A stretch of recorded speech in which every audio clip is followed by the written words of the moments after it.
स्वागत है आप सभी का tech study ITI YouTube channel पर। ITI की CBT एग्ज़ाम आज 8 अगस्त को हो रहे हैं एंड जैसा हमने आपसे प्रॉमिस किया था कि एग्जामिनेशन में क्या आएगा, कैसे आएगा, उसको हम आपके साथ ज़रूर शेयर करेंगे। देखिए, पहले जैसा एग्ज़ाम तो नहीं है कि जो एक दिन में आया वो हर दिन आएगा, हम उसको पूरा शेयर कर दें। आज भी 3 शिफ्ट में एग्ज़ाम हुए हैं, ओवरऑल हर स्टेट में एग्ज़ाम हुआ है। तो जो एग्जामिनेशन में पूछा गया है एंड आपके और भी जो कुछ डाउट थे उनके साथ यहाँ पे हम ED, WCS, एम्प्लॉयबिलिटी स्किल, इन सब के क्वेश्चंस भी ले आए जो आज पूछे गए थे आपके कई शिफ्ट मिलाकर। सबका एक एनालाइज करेंगे हम लोग, कैसे एग्जाम में क्वेश्चंस आ रहे हैं एंड कहाँ से आप पढ़ें तो आप अच्छा स्कोर कर सकते हैं। अच्छा इन द सेंस आप 100% भी स्कोर कर सकते हैं। तो 8 अगस्त आज था, आज का एग्ज़ाम आज देखेंगे हम लोग। चैनल पे नए हैं तो सब्सक्राइब कर लीजिएगा, हर बार आपसे रिक्वेस्ट करते हैं बट आप लोग करते नहीं हैं सब्सक्राइब। एंड वीडियो को थोड़ी सी पसंद आती है तो प्लीज़ लाइक कीजिएगा, क्योंकि आपके लाइक से ही यूट्यूब इस वीडियो को आगे और पहुँचाएगा। तो यहाँ पे पहले थोड़ा सा जनरल बात कर लेंगे। इसके आगे हमने क्वेश्चन ऐड कर रखे हैं, क्या क्या पूछा गया था ड्राइंग में, एम्प्लॉयबिलिटी स्किल में और वर्कशॉप कैलकुलेशन में, उसको भी हम लोग देखेंगे। तो सबसे पहले जो बात करें लैंग्वेज वाली, आप लोगों को जो प्रॉब्लम आ रही थी कि पेपर की लैंग्वेज क्या रहेगी, तो पेपर देखिए आप चाहे हिंदी चूज करिए चाहे इंग्लिश चूज करिए, पेपर की लैंग्वेज हिंदी इंग्लिश दोनों है, ठीक है। इन केस आप मान लीजिए कहीं गुजराती मराठी इन सब में है तो आपकी लैंग्वेज गुजराती या मराठी रहेगी, बट इंग्लिश कॉमन है, हिंदी आपकी रहेगी, आप चाहे जो चूज़ करिए। ये हो गया। दूसरा जो एग्जामिनेशन का पैटर्न है आपके, देखिए 2 ट्रेड होते हैं, एक इंजीनियरिंग ट्रेड है, एक नॉन इंजीनियरिंग, ठीक है। इंजीनियरिंग और नॉन इंजीनियरिंग दोनों में आ रहे हैं 75 क्वेश्चन। इंजीनियरिंग में आ रहा है 50 ट्रेड थ्योरी से और 25 एम्प्लॉयबिलिटी स्किल से। यहाँ पे आ रहा है आपका 38 ट्रेड थ्योरी से, 6 वर्कशॉप कैलकुलेशन से, 6 इंजीनियरिंग ड्राइंग से और 25 आपका आ रहा है एम्प्लॉयबिलिटी स्किल से। इतने क्वेश्चन आ रहे हैं एंड सभी के यही पैटर्न है, तो ये आप लोग ध्यान रखिएगा। चाहे फर्स्ट ईयर में हो चाहे सेकेंड ईयर में हो, जिस तरह का ट्रेड, वैसे सेकेंड ईयर में जनरली कोई नॉन इंजीनियरिंग ट्रेड है नहीं। इसके साथ अब बात करें आपके जो क्वेश्चंस आ रहे हैं कहाँ से आ रहे हैं, तो सारे क्वेश्चन जो आपके निमी का PDF है या भारत स्किल का PDF है, निमी भारत स्किल एक ही, आप लोग इसको अलग मत समझिएगा, जो निमी या भारत स्किल के PDF हैं उसी से आ रहे हैं। एम्प्लॉयबिलिटी स्किल सेकेंड ईयर का जो 418 क्वेश्चन का PDF है उससे आ रहा है क्वेश्चन, और फर्स्ट ईयर का जो नया PDF जारी हुआ है 505 क्वेश्चन का, उससे आ रहा है क्वेश्चन, ठीक है। अब बात करें WCS का, तो वो भी जो आपका PDF है 2-2 250 क्वेश्चन का, उसी से आ रहा है फर्स्ट ईयर सेकेंड ईयर दोनों में। और जो ट्रेड थ्योरी है वो भी आपका वहीं से आ रहा है। इंजीनियरिंग ड्राइंग का जो सैम्पल क्वेश्चन जारी हुआ था फर्स्ट ईयर सेकेंड ईयर दोनों के लिए, उनसे क्वेश्चंस नहीं आए हैं, 1-2 क्वेश्चन आए हैं। लेकिन इंजीनियरिंग ड्राइंग के जो हमने वीडियोज़ बनाए, अभी बहुत सारे कैंडिडेट से बात हुई तो उन्होंने कहा कि सर उसमें से बहुत सारा क्वेश्चन मिला था। तो जैसा आपको बताया गया है, अगर आप फर्स्ट ईयर में हैं तो आपको क्या क्या पढ़ना है, ड्राइंग में सिंबल्स पढ़ने थे, पेंसिल के बारे में पढ़ना था, ड्राइंग शीट के बारे में पढ़ना था, पेंटागन, हेक्सागन ये पढ़ना था। एंड अगर आप सेकेंड ईयर में हैं तो आप अगर इलेक्ट्रिकल ग्रुप से हैं तो आपको सिंबल्स, या फिटर ग्रुप से हैं तब भी आपको सिंबल जैसे नट बोल्ट के सिंबल्स और सारी चीज़ें पढ़नी होती हैं, ठीक है। आइए यहाँ पे फर्स्ट ईयर के कुछ क्वेश्चन जो आए थे उनको एनालाइज करते हैं। ये है इंजीनियरिंग ड्राइंग का क्वेश्चन। ये हमने जो आपको इंजीनियरिंग ड्राइंग के 5 पार्ट बनाए हैं उसमें से पार्ट 2 का पहला क्वेश्चन है। ये पूछा गया कि समपंचभुज का आंतरिक कोण कितने डिग्री का होता है, ठीक है। अभी आप टेंशन मत लीजिए, आपका अगर एग्जाम है 9 को, 10 को, 11, 12, 28, जब भी आपका एग्जाम है तो आप टेंशन मत लीजिए, बस आप जो निमी या भारत स्किल का मॉक टेस्ट है वो देते रहिए। एंड चैनल पे अगर आपको समझ नहीं आती एम्प्लॉयबिलिटी स्किल तो चैनल पे हमने अच्छे से समझा के part 1 to part 20 new employability skill नाम से फर्स्ट ईयर के लिए, और एम्प्लॉयबिलिटी स्किल सेकेंड ईयर के नाम से सेकेंड ईयर की प्लेलिस्ट है उसको देख लीजिए, इंजीनियरिंग ड्राइंग की प्लेलिस्ट है उसको देख लीजिए, एंड वर्कशॉप कैलकुलेशन की भी प्लेलिस्ट है उसको आप चेकआउट कर सकते हैं। तो यहाँ पे पंचभुज का आंतरिक कोण कितना होता है, आंतरिक कोण होता है 108 डिग्री।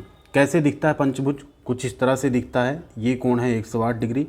इसका एक फार्मूला होता है निकालने का। अब हो सकता है अभी पंचभुज पूछा गया, आपसे खटभुज पूछा जाए, अष्टभुज पूछा जाए, ठीक है, सप्तभुज पूछा जाए, तो फार्मूला यही है n-2/180। ये क्या है, बहुभुज के कोणों का योग है, ठीक है। तो मान लीजिए 180 आ गया, जितना योग आएगा जो नंबर ऑफ आर्म्स हैं उनको आप क्या करेंगे, नंबर ऑफ कोण जितने हैं उनसे डिवाइड कर देंगे। मान लीजिए पंचभुज है 5 से, खटभुज है 6 से, अष्टभुज है 8 से, सप्तभुज है 7 से, तो आप आसानी से इसका आंसर निकाल पाएंगे। एन क्या है, नंबर ऑफ भुजा। अगला क्वेश्चन देखिए पूछा गया, पार्ट 1 का ही पहला क्वेश्चन था, अक्षरण प्रायः किस ग्रेड की पेंसिल से किया जाता है।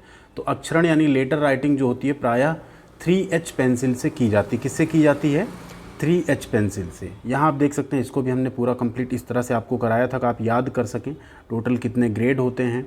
9H4H इनसे हल्की महीन रेखाएं बनती हैं। 3H 2H H HB इन सब से एरो हेड रिकॉर्ड तथा अक्षरण होते हैं। एंड नरम ग्रेड 2B या 7B से कला कार्य किया जाता है। तो यहाँ पे राइट आंसर हो जाता है आपका 3H। ये भी क्वेश्चन पूछा गया। अब आते हैं एक ये इस तरह का आपका जो रूढ़ चिन्ह होते हैं ना कि लकड़ी किससे दर्शाते हैं, ग्लास किससे दर्शाते हैं, उसके बारे में पूछा गया। तो इसको आप लोग ज़रूर स्टडी कर लीजिएगा, ठीक है, कि ग्लास, लकड़ी, पानी, ठीक है, इन सब चीज़ों को, मेटल, कास्ट आयरन, इन सबको किस तरह के सिंबल से दर्शाया जाता है। तो इसको आप लोग ज़रूर स्टडी कर लीजिएगा। इस तरह के बहुत सारे सिंबल्स होते हैं। इसके बाद चलते हैं हम लोग एम्प्लॉयबिलिटी स्किल पे। एम्प्लॉयबिलिटी स्किल में देखिए जो क्वेश्चंस आपके 25 आए थे, ये फर्स्ट ईयर की हम बात कर रहे हैं यहाँ पे, उसमें क्या क्या पूछा गया आप यहाँ देख लीजिए। Which among the following is the primary storage device, ये पूछा गया। ये यहाँ पे क्वेश्चन का हमने सीरियल नंबर नहीं चेंज किया, क्योंकि जो हमने मॉडल पेपर्स बनाए उसमें जिस सीरियल नंबर में पार्ट वाइज है वैसा हमने जस्ट आपके लिए एक लिया है रिव्यू। एंड ये क्वेश्चन रिपीट नहीं होंगे, इसलिए हमने इस पर बहुत ज़्यादा जोर नहीं दिया कि किस पार्ट का है, किस मॉड्यूल का है, वो आपको बताएं। आपको जस्ट एक क्लियरिटी दे रहे हैं, इस तरह के क्वेश्चन आ रहे हैं तो आप भी वही स्टडी कर लीजिए, इसी तरह से क्वेश्चंस आपको मिल जाएंगे। तो प्राइमरी स्टोरेज डिवाइस इसमें से कौन सा है, तो रैम और रोम आपका क्या होता है, प्राइमरी स्टोरेज डिवाइस है। इसके बाद इसमें पूछा गया how to recognise effective communication, ये सेकंड शिफ्ट का पेपर है। प्रभावी संचार की पहचान कैसे करें, एक्सप्रेसिव यानी भाव से, tone of voice, body language या ऑल ऑफ द अबव। तो कोई भी इफेक्टिव कम्युनिकेशन होगा तो इसमें ये तीनों चीज़ें अच्छी रहेंगी, उसी को हम कहेंगे। तो ऑल ऑफ द अबव सही है। ऐसे पूछा गया व्हाट डज लिसनिंग इन्वॉल्व, मतलब सुनने में क्या क्या शामिल है, हियरिंग है, अंडरस्टैंडिंग है, रिस्पॉन्डिंग है, नन ऑफ द अबव या ए एंड बी दोनों। तो इसमें ए और बी दोनों आपका सही हो जाएगा। वर्कशॉप कैलकुलेशन का लास्ट में क्वेश्चन देखेंगे हम लोग। We need to read and type in English when we, हम अंग्रेजी में पढ़ने और टाइप करने की आवश्यकता कब होती है, जब हम टिकट बुक करते हैं ट्रेन या मूवी के लिए, तो हमें रीड भी करना पड़ता है और टाइप भी करना पड़ता है। एक ये क्वेश्चन पूछा गया पार्ट नंबर 20 का, आई थिंक ये, for handling customer grievance learn technique इस, ग्राहक शिकायतों से निपटने के लिए सीखने की तकनीक है, तो उसको हम बोलते हैं लर्न। जो है इसका फुल फॉर्म होता है learn, listen, empathise, apologise, react and now. तो यहाँ पे ये राइट आंसर था बी। इसके बाद ये 4P पूछा गया, 4P of good sell pitch are promise, picture, pitch and आपका चौथा होता है प्रूफ, ठीक है। नेक्स्ट 26 नंबर पूछा गया which one of these phrases is not related to a telephone call, इनमें से कौन सा टेलीफोन कॉल से संबंधित नहीं। ये हमने बोनस क्वेश्चन भी रखा था, तो यहाँ पे इसका राइट आंसर है मेकअप। इसके बाद एक पूछा गया जो M है स्मार्ट में, M का मतलब क्या है, तो M का मतलब होता है मिजरेबल, S का मतलब होता है स्पेसिफिक, ठीक है, A अचीवेबल, R का होता है रियलिस्टिक, ठीक है। इस तरह से एक और पूछा गया, देखिए A का मतलब क्या है, तो A का मतलब क्या है, अचीवेबल है। तो ये क्वेश्चंस भी इस तरह से पूछे जा रहे हैं। PDCA पूछा गया था, PDCA का फुल फॉर्म क्या है, तो प्लान डू चेक एक्ट होता है।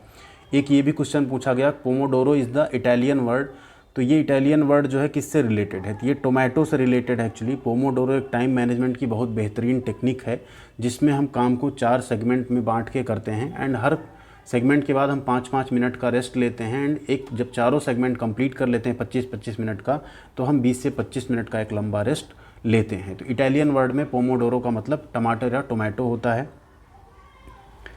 अब इसके बाद बात करें वर्कशॉप कैलकुलेशन का, कुछ क्वेश्चन एनालाइज करें अगर, तो 197 नंबर आपका जो फर्स्ट ईयर का PDF है उससे पूछा गया कि एरिया बताना आपका रेक्टेंगल का, जिसकी लंबाई दी गई है कितनी एंड चौड़ाई दी गई 8, 10 है और 8 है। तो एरिया कितना होता है, A इक्वल होता है L इंटू B, लंबाई कितनी है 10, चौड़ाई कितनी 8, तो कितना आ गया 10 8 80 सेंटीमीटर स्क्वायर। तो ये आपका राइट आंसर हो जाएगा यहाँ पे ऑप्शन बी, ठीक है। ऑप्शन बी जो 80 सेंटीमीटर स्क्वायर है, ये आपका राइट आंसर हो जाएगा। एक आपका पूछा गया पहला ही सवाल उससे, what are the 2 classifications of system of units. तो सिस्टम ऑफ यूनिट्स के 2 क्लासिफिकेशन क्या क्या होते हैं, वो होते हैं फंडामेंटल एंड डेराइव्ड, यानी मौलिक और व्युत्पन्न, जो आपका ऑप्शन सी है, ये यहाँ पे राइट आंसर हो जाएगा। एक पूछा गया था how many millimetres are there in 1 inch, 1 inch में कितने मिलीमीटर होते हैं। तो कितने मिलीमीटर होते हैं, 25.4, कितने 25.4, 2.54 मत लगाइएगा, 2.54 सेंटीमीटर होते हैं या 25.4 mm होते हैं, ठीक है। एक और क्वेश्चन पूछा गया which property of a substance is opposing the flow of electric current, पदार्थ में कौन सा गुण है जो विद्युत के प्रवाह का विरोध करता है।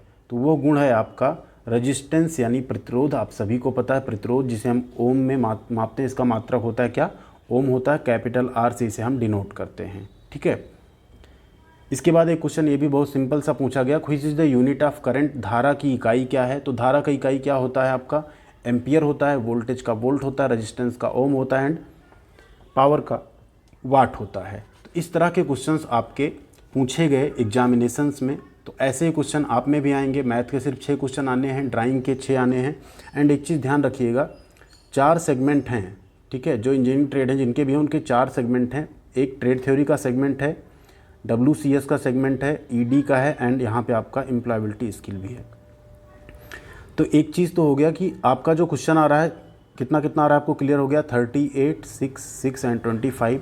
इसमें अलग से पास होना है, इसमें अलग से पास होना है एंड इन दोनों में मिला के पास होना है इसके साथ या नहीं, ये भी क्लैरिटी नहीं है। तो आप लोग कोशिश करिए, क्वेश्चंस ज़रूर अटेम्प्ट कीजिए। 2 क्वेश्चन तो सही कर ही लेंगे आप कम से कम, जिससे आपका बाद में अगर ऐसा कुछ चेंज भी होता है WCS ED में अलग से पास होना है तो आप उसमें परेशान ना हो, क्योंकि DGT की तरफ से कोई क्लैरिटी नहीं है। हाँ, सब्जेक्ट्स मर्ज हुए हैं बट पासिंग मार्क अलग से रखा जाएगा, सेम रहेगा उसके साथ, ये क्लैरिटी किसी लेटर में नहीं है। जो लोग समझ रहे हैं उस हिसाब से बता रहे हैं, तो उस पर पूरा भरोसा मत करिएगा। आप लोग सभी सब्जेक्ट्स के क्वेश्चन को अटेम्प्ट कीजिएगा। ठीक है, तो यही कुछ आपको जानकारी एंड पेपर का एनालिसिस आपके लिए करना था। उम्मीद करते हैं शायद आपके लिए हेल्पफुल रहा होगा। एंड इन क्वेश्चन से तो आपको शायद मदद ना मिले, लेकिन इससे आपके अंदर एक जो कॉन्फिडेंस आया होगा, हाँ अब आप यही पढ़ेंगे उसी से आएगा, उससे ज़्यादा आपको ज़्यादा हेल्प मिल जाएगी। एंड हम यही चाहते भी हैं कि आप अपनी पढ़ाई से आपको हेल्प मिले, यहाँ से हम बता दें हाँ ये आया था और यही आ जाए, ऐसी हेल्प पाकर भी आगे आपके लिए बहुत अच्छा नहीं रहेगा। ठीक है, तो ये क्वेश्चंस थे कुछ कुछ जो हमको मिले, जो बच्चों ने शेयर किए वो हमने आपके साथ शेयर किया। कैसा लगा ज़रूर बताइएगा एंड वीडियो को लाइक और चैनल को सब्सक्राइब ज़रूर कर दीजिएगा, जिससे आगे भी लोगों को इससे हेल्प मिलती रहे। Thank you very much.